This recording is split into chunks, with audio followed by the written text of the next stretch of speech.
बिस्मिल्लाहिर्रहमानिर्रहीम। अस्सलामु अलैकुम वरहमतुल्लाहि वबरकातुह।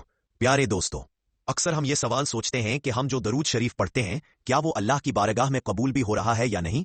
ये सवाल दिल में आना फितरी है। आज की इस ईमान को ताज़ा कर देने वाली वीडियो में हम आपको दरूद शरीफ की कबूलियत की 3 बड़ी निशानियां बताएंगे ताकि आपको इत्मीनान और सकून नसीब हो।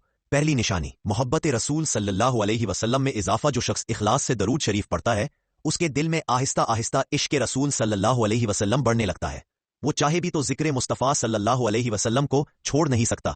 जब आप दरूद पढ़ते पढ़ते मदीने की यादों में खो जाएं और दिल में सरकारे दो आलम सल्लल्लाहु अलैहि वसल्लम की मोहब्बत बढ़ने लगे तो ये दरूद के कबूल होने की पहली निशानी है। दूसरी निशानी, गुनाहों से नफरत और नेकियों की रग़बत। दरूद शरीफ दिल को पाक करता है और रूह को साफ कर देता है। इसका असर यह होता है कि इंसान झूठ, गैबत, हसद और गुनाहों से दूर होने लगता है।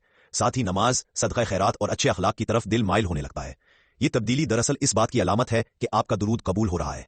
तीसरी निशानी, दुआओं की कबूलियत और दिल का सुकून। जब दरूद शरीफ बारगाह इलाही में शर्फ़ कबूलियत पाता है तो उसके असरात जिंदगी में जाहिर होना शुरू हो जाते हैं।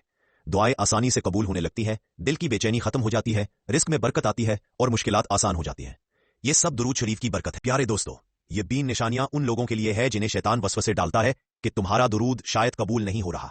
याद रखें, दरूद शरीफ वो वाहिद जिक्र है जो हर हाल में कबूल ही होता है, क्योंकि ये इबादत ऐसी है जिसे अल्लाह ताला सुनता है, फरिश्ते पहुंचाते हैं और हुजूर नबी मेहरबान सल्लल्लाहु अलैहि वसल्लम की बारगाह में पेश करते हैं। लिहाजा कसरत से दरूद शरीफ पढ़ते रहिए। उठते बैठते, चलते फिरते दिल की जबान और लबों की सरगोशी से दरूद शरीफ पढ़ना अपना मामूल बना लीजिए। इंशाअल्लाह ये अमल आपके दिल को नूरानी, घर को पुरसुकून बनाइए और दुआओं को मकबूल बना देगा। ये अमल आप दूसरों तक पहुंचाएं, वीडियो को लाइक करें और चैनल को सब्सक्राइब करें ताकि मजीद रूहानी रहनुमाई आप तक पहुंचती रहे। अल्लाह ताला हम सबको अपनी रहमतों से नवाजे और हमारी दुआओं को शर्फ़ कबूलियत अता फरमाए। आमीन या रब्बुल आलमीन।